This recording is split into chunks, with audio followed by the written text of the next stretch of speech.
Right now, as you're watching this video, there's something rushing toward you at 250,000 miles per hour. It's been heading in your direction for billions of years, and there's absolutely nothing anyone can do to stop it. This object is so monumentally massive that if you could somehow stand at one end of it, the light from the other end would take 220,000 years to reach your eyes. That's longer than modern humans have existed on Earth.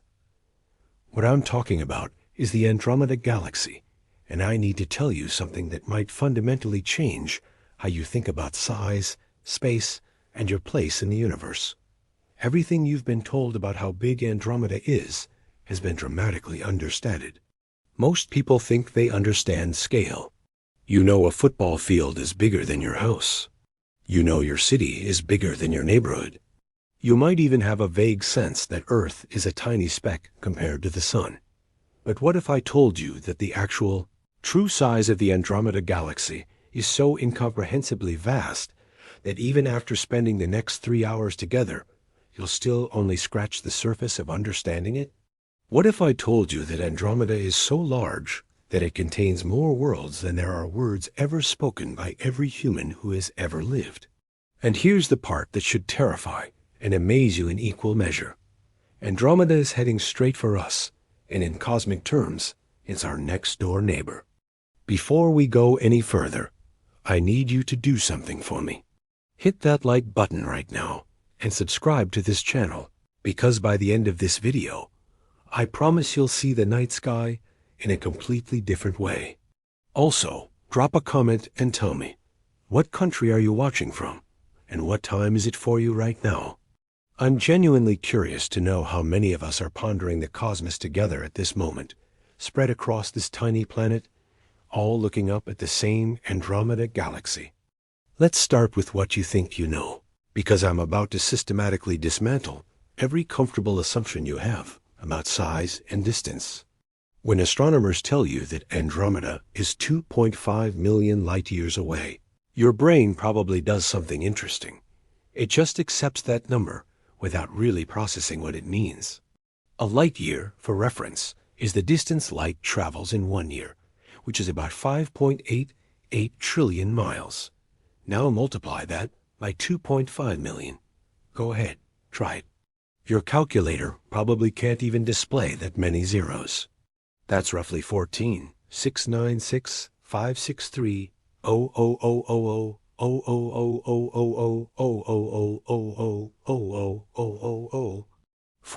quintillion, 696 quadrillion, 563 trillion miles.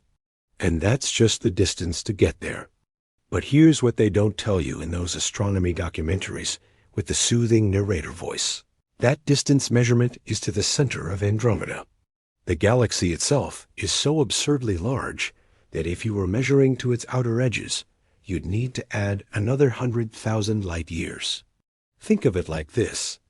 Imagine someone asks you how far away New York City is, and you measure to Times Square. But New York City has suburbs, boroughs, outer regions that extend for miles and miles beyond that central point. Now imagine those suburbs were each the size of entire solar systems. That's what we're dealing with when we talk about Andromeda's true size. In 1923, a man named Edwin Hubble changed everything we thought we knew about the universe. Using the Hooker telescope at Mount Wilson Observatory in California, Hubble was studying what astronomers at the time called the Andromeda Nebula. They thought it was just a cloud of gas within our own Milky Way galaxy. But Hubble identified something called Cepheid variable stars in Andromeda, stars that pulse with predictable brightness, and he used them as cosmic measuring sticks. His calculations revealed something shocking. This nebula was actually an entire separate galaxy, far beyond the boundaries of our own. Suddenly, the universe got a lot bigger. But even Hubble, brilliant as he was, couldn't fully grasp just how big Andromeda really is. Here's your first mind-blown moment. If the Andromeda Galaxy were visible to the naked eye at its full extent, it would appear 6 times wider than the full moon in our night sky. 6 times. Right now, when you look up on a clear, dark night, away from city lights, you can see Andromeda as a faint smudge. That smudge is just the bright central core of the galaxy. The galaxy's full disk, its complete structure with all its spiral arms and outlying stars, extends across a portion of sky so large that you could fit 6 full moons side by side, and Andromeda would still be wider. The only reason you can't see this is because most of the galaxy is too dim for your eyes to detect. But it's there, taking up a massive chunk of the sky above you. Let me give you an analogy to help your brain wrap around this concept. Think of it like looking at a city at night from a mountain far away. You can see the bright downtown core with all its skyscrapers and lights, brilliant and obvious. But the actual city extends far beyond that downtown core. There are suburbs, residential areas, parks, industrial zones, all spreading out in every direction. Most of these areas have fewer lights, dimmer lights, and from your distant mountain perch, you can't see them at all. But if someone gave you night vision goggles or a special camera that could detect faint light, suddenly you'd see that the city is actually 10 times larger than what you thought. That's exactly what's happening with Andromeda. We see the bright core, but the full galaxy is vastly more extensive than that initial impression suggests.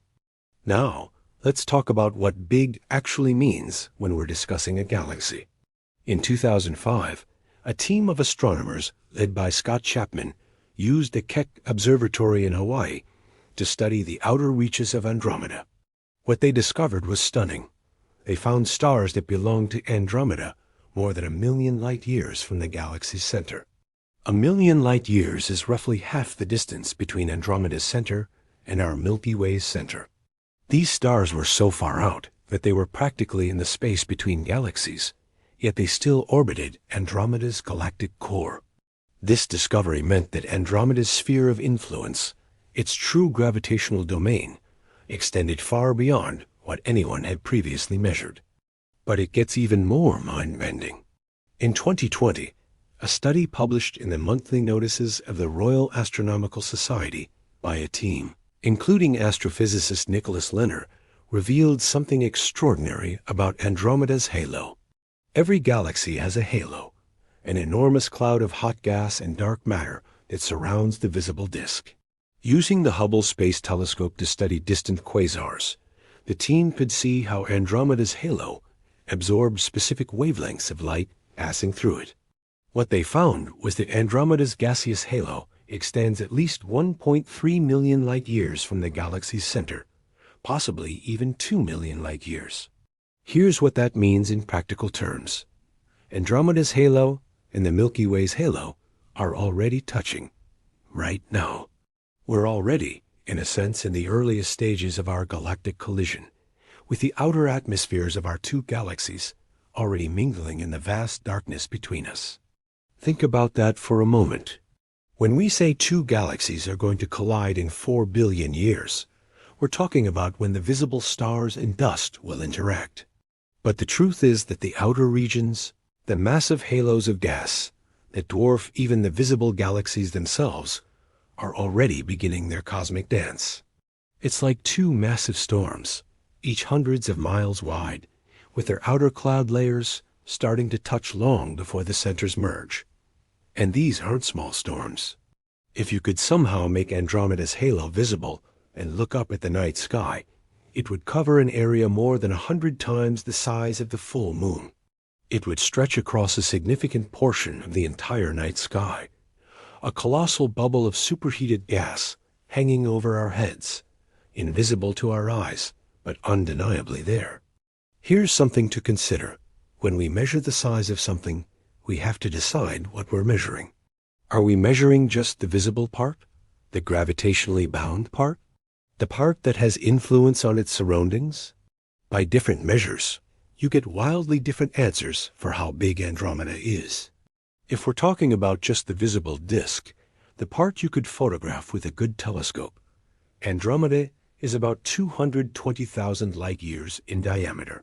That's more than twice the size of our Milky Way's visible disk. If we include the stellar halo, the sparse population of stars orbiting far from the galactic plane, we're looking at something closer to 400,000 light-years across. And if we include the gaseous halo, that massive bubble of superheated plasma, we're talking about a structure roughly 4 million light-years in diameter. 4 million light-years. Let that number sink in for a second. That means Andromeda's full sphere of influence is larger than the distance between Andromeda and the Milky Way. The two galaxies are separated by about 2.5 million light-years from center to center. But each galaxy's halo is roughly 2 million light-years in radius. They overlap. We exist inside each other's gravitational and gaseous domains. In a very real sense, Andromeda isn't coming toward us. We've been part of this same cosmic structure all along. Now, I want you to imagine something with me. Imagine you could shrink the entire observable universe down to the size of Earth. In this analogy, our solar system would be smaller than a single atom. The Milky Way galaxy would be about the size of a small coin. And Andromeda, at this scale, would be a coin about twice that size, sitting roughly an inch away. But here's the kicker. Even at this incomprehensibly reduced scale, Andromeda's halo would be like a bubble of air surrounding that coin, extending outward almost an inch in every direction. The structure of Andromeda is so vast that even when you shrink the entire observable universe to something you can hold in your hands, this galaxy still has meaningful, measurable extent. The astronomer Vera Rubin, working in the 1960s and 70s at the Carnegie Institution, made groundbreaking observations of Andromeda that revealed something bizarre.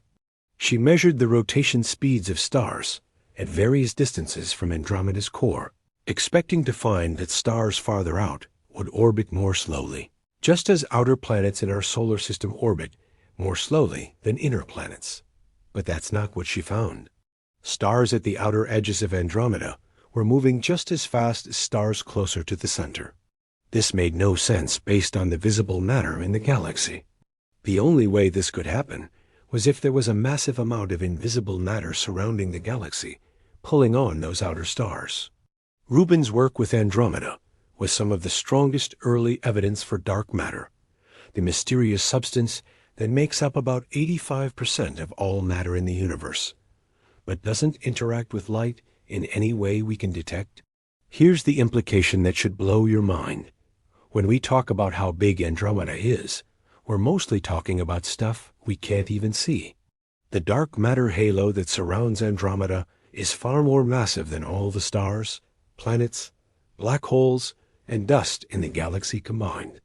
It's like discovering that an iceberg isn't just a little bit bigger than the tip you see above water. It's 1,000 times bigger, extending down into the depths in ways you never imagined. Andromeda, the galaxy you can see as a faint smudge in the sky, is just the tiny, luminous tip of a dark matter structure so enormous that we're still trying to map its full extent. And this brings us to a question that might seem simple, but is actually profoundly difficult. Where does Andromeda end? Where do you draw the line and say, this is still part of the galaxy, but this isn't? If a star is orbiting Andromeda's center, even if it's 1 million light-years away, is it part of the galaxy? What about a rogue planet, unbound to any star, drifting in the space between galaxies, but still technically under Andromeda's weak gravitational influence? What about a cloud of hydrogen gas, slowly falling toward the galaxy, which will eventually become part of Andromeda, but isn't quite there yet? These aren't just philosophical questions. They're practical problems that astronomers struggle with when trying to define the true size of any galaxy. In 2012, a team of researchers led by Paragra Guhata-Kurta at UC Santa Cruz published findings about Andromeda's stellar halo that revealed something fascinating.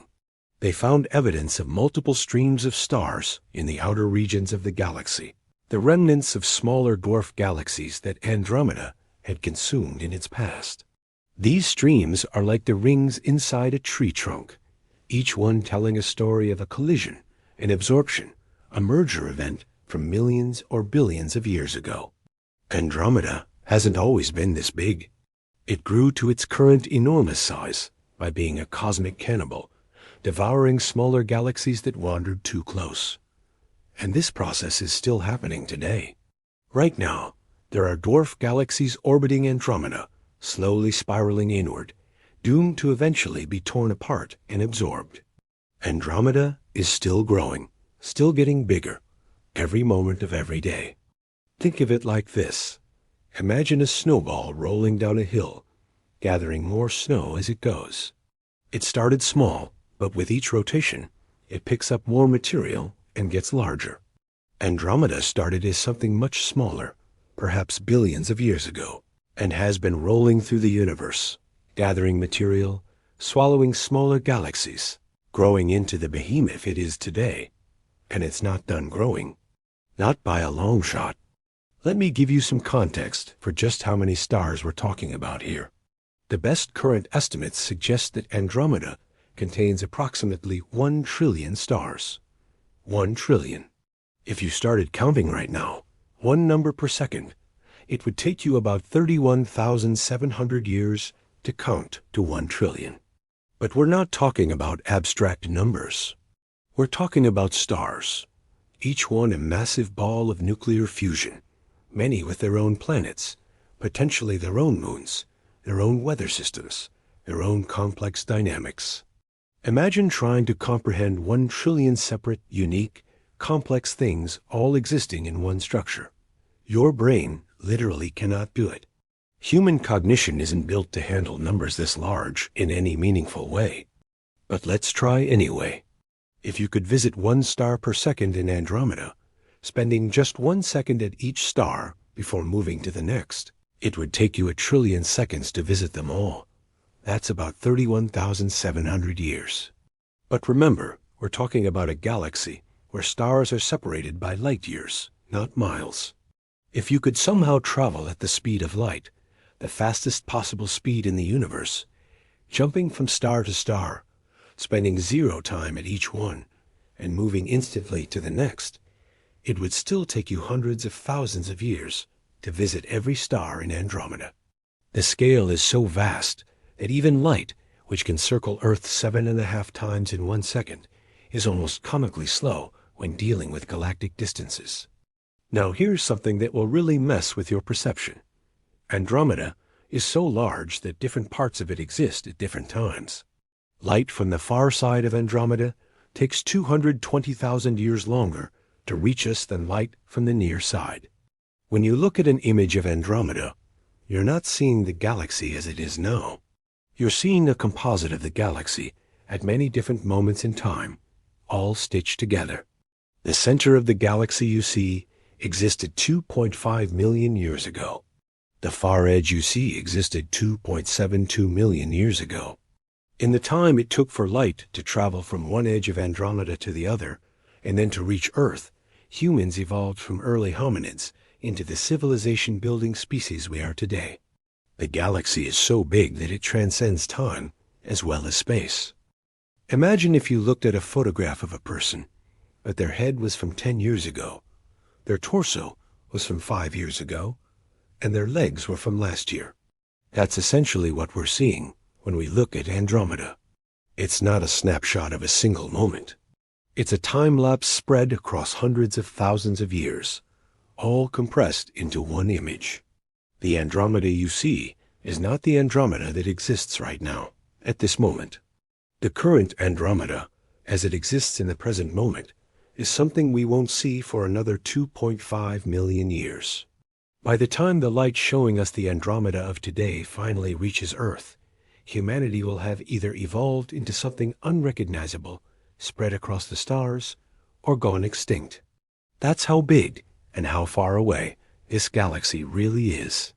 There's a concept in astronomy called the sphere of influence, which is the region around an object where its gravity dominates over all other gravitational forces.